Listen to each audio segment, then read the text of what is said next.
Chapter 3. Jude. Ash, come. The four-wheeler growls to life beneath us as I start to slow crawl back to the trail with the mysterious girl tucked tight against me. My chest expands with a deep inhale as I fight the urge to count. Numbers race through my head anyway. 1 through 7, 1 through 12, 1 through 3, 1 through 11. On and on as we travel slowly over icy snow and gravel terrain.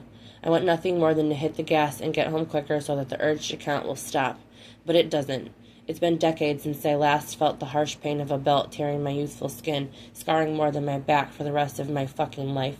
The compulsion won't stop until my brain is convinced that I'm safe despite the fact there isn't any actual danger. And with her tucked against me with a broken arm and who knows what other injuries, I can't risk hurting her more just because I'm dealing with a little discomfort. Uncontrollable, all-consuming, anxiety-ridden discomfort. I smother a frustrated sigh.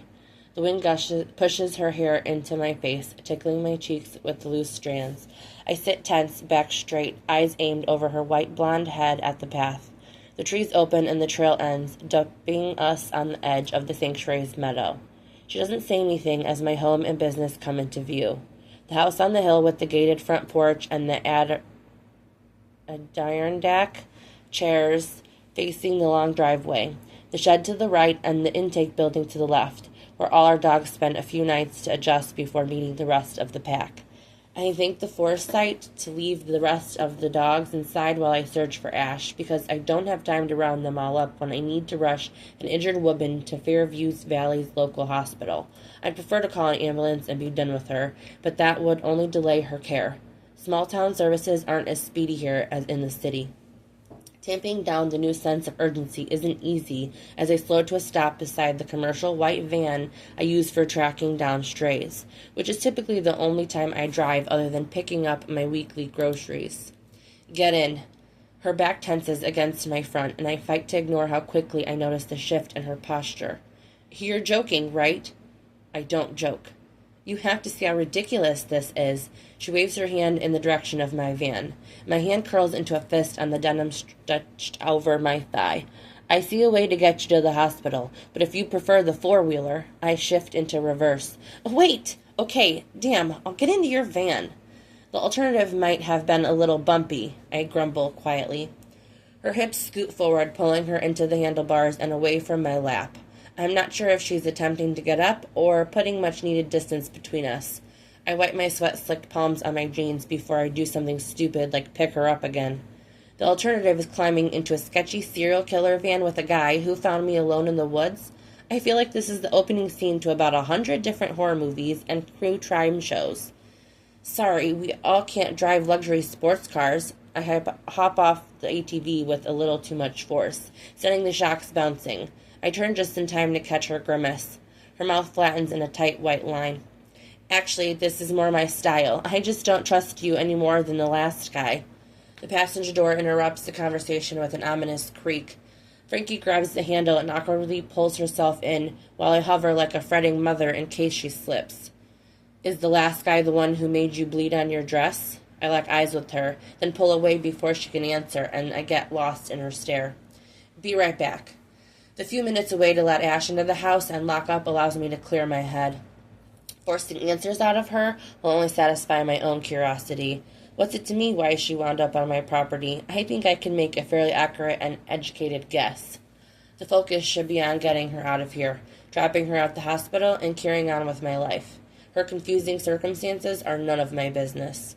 One of my brothers would have swooped in and played the savior part, but I don't have the inclination to pretend that I have the first fucking clue how to be a shining knight on a white horse. She's silent as I hop into my seat and remains that way the entire drive to the hospital. The friction of tires against the pavement plays a monotonous tune. I pull the van beneath the shade of the emergency overhang and shift into park.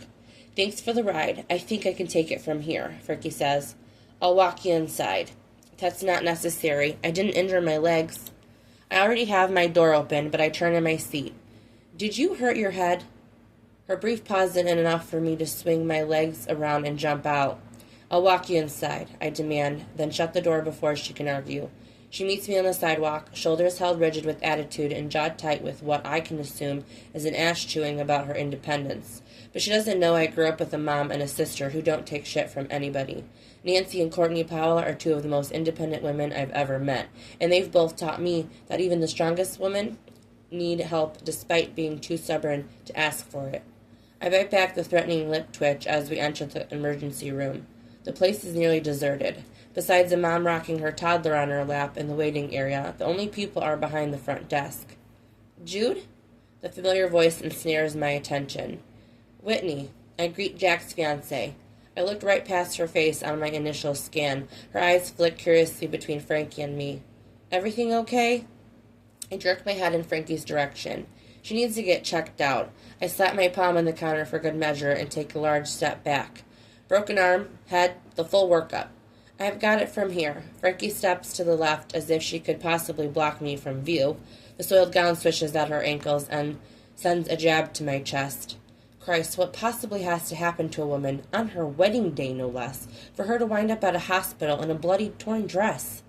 And where the fuck is the man she's supposed to meet at the end of the aisle? Good. My fingers relocate to the back of my neck. I'll just get out of here then. Hold up a second, Whitney says, a finger waving in the air. I have a question if you don't mind waiting. Frankie's shoulders rise towards her ears. I'll be over here. I shuffle to the chair next to the door and drop heavily onto my ass. Every few seconds, my eyes find their way back to the two women conversing at the counter. I cross my arms over my chest and drop my gaze to the floor. I trace the edge of a long black floor mat until I find my attention back on Frankie's skirt. Shifting my legs into a wide stance, I plant my feet more firmly. An itch on the ridge of my eyebrow commands my attention until I scratch it with the edge of my thumb. This restless energy has nowhere to go, and I'm about to get up and walk out the door back to my van when Whitney calls my name. Fucking finally. Heaviness weighs down each step as I return to the front desk. Frankie disappears behind the curtain of the third room on my right. What's up? A conspiratorial gleam twinkles in her eye. Who is she? I run my hand over my beard. That's what you wanted me to ask me? A lock of blonde hair falls in front of her eye with her nod. I know about as much as you do. Seriously? I respect the shit out of you, Whitney, and I know Jack loves the hell out of you, but I'm not one for gossiping girlfriends. I'm not looking for gossip. I just want to know how you're wrapped up in all this. You and me both, I grunt, softening my tone a smidge. She frowns. Where did you find her? She was at the sanctuary. Like that? My goodness. Whitney stares in the direction of Frankie's room as if she can see her through the curtain. Does she need anything? How would I know? I drum my fingers against the counter. Was the drive here silent? She teases. The smile melts off her face at my expression. She clucks her tongue at me. Oh, Jude. She wouldn't answer my questions. Maybe you'll get your answers directly from the source. I don't want to intrude. I just thought if she told you, the girls and I could round up some toiletries and a change of clothes. Whitney leans forward and drops her voice. She's in a wedding dress. I know, I rasp angrily beneath my breath. She sits back with a sigh. Poor thing. I don't think Frankie's feisty attitude deserves any pity. In fact, I have a feeling it would piss her off. The thought attracts a reluctant smile, but I lock it down. The whoosh of the door sliding open ends our conversation. I step to the side to give room to an apprehensive man pushing his very pregnant partner in a wheelchair to the front. He parks her and drops to a knee beside her. A knot of an unfamiliar emotion furls in my stomach as he tenderly kisses her knuckles. You're doing great, baby. He pushes the hair from her forehead. I'll check you in, and then I'm going to move the car, okay? I'll be right back, and then we can meet our daughter. The woman grips her round abdomen with a pained groan. Please don't leave me. Please. I feel like I'm going to have this baby right here, and I don't want you to miss it. He smiles gently and tries to remove his hand from hers, but she won't let go. You aren't going to have her right here. Yes, I am. Her pained cry heightens the tension around us. All right, let's get you moved into a room, Miss Rossi. Whitney stands to assist before this lady really has her baby in the entrance to the hospital. Pregnant dogs don't scare me, but this pregnant woman absolutely does. I walk up behind a fretting Mr. Rossi and hold out my hand. I can park your car for you. The man looks between me and his wailing wife, torn by his distrust. I'm Jude Powell. Run the Powell Sanctuary Dog Rescue. That woman is my sister-in-law, Whitney Powell. I gesture to her with a dip of my head. She isn't my sister-in-law yet, but it's easiest explanation to earn his trust. Thanks. His hesitance melts away, and he drops his keys in my hand. That'd actually be great. Congrats on the baby. I spin around and stalk outside. The first thing I do is suck in a breath of fresh air to clear the past 5 minutes from my head. Hell, the past hour. Then I move Mr. Rossi's car. On my walk back to return the keys, I notice my van parked at the edge of the sidewalk. Technically, this area is a drop-off zone, but since this town is so small, it'd be rare that folks here would need the entire lane clear. Even so, I hop into my, what did Frankie call it, serial killer van, and move it into a designated parking spot. Here, I drop the keys on the front desk. Thanks, that's really nice of you, Whitney says as she collects them. My chest expands as I drudge up a rumble, and in response, I fight against looking at curtain 3. You out of here? Whitney gives me a curious scan. Her question sounds more like a prompt to hit the road. Yep, I have to prepare space for a transport coming in this weekend. We're taking in 8 dogs that were on an euthanasia list as their previous shelter. Jack was telling me about that. I'm so glad you guys are able to help them. Me too. I lost the battle, and my gaze flicks over to Bay 3. She isn't in there right now. Busted. Want me to give her a message for you? No. If you say so. Goodbye, Whitney. She laughs slightly. Bye, Jude. See you Sunday. I nearly turned back around to ask if Jack told her to say that. Everyone in this damn family is hell-bent on making sure I show up for dinner this week. Leaving the hospital feels wrong for some reason, not unlike when I forgot my cell phone at home. Something in my gut disagrees with walking out that door without knowing if Frankie has the means to take care of herself, despite her no longer being my problem. Hey, Jude. I roll my eyes to the ceiling. I'm never making it out of this fucking hospital. Sutton, how's it going? Fairview Valley's beloved cop tucks his hands in his vest and rocks back on his heels. The Stone brothers have always been close with us Powell siblings, having grown up together, but after what he and his brother Silas did for Whitney's kids last year, they've become as close as brothers to us. Can't complain. Surprised to see you around here. Everything okay? The immediate dip of his brow conveys his confusion. Anyone who knows me knows I'm not the type of guy you run into town. I stay close to my property and my dogs. Just helping out someone who needed a ride.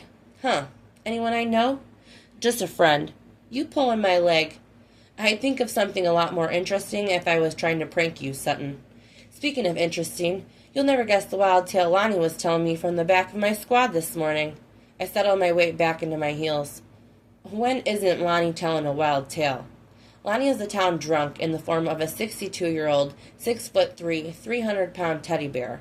Unlike the belligerent trash Sutton and Silas have to chase out of the local bars from time to time, Lonnie wouldn't hurt a fly.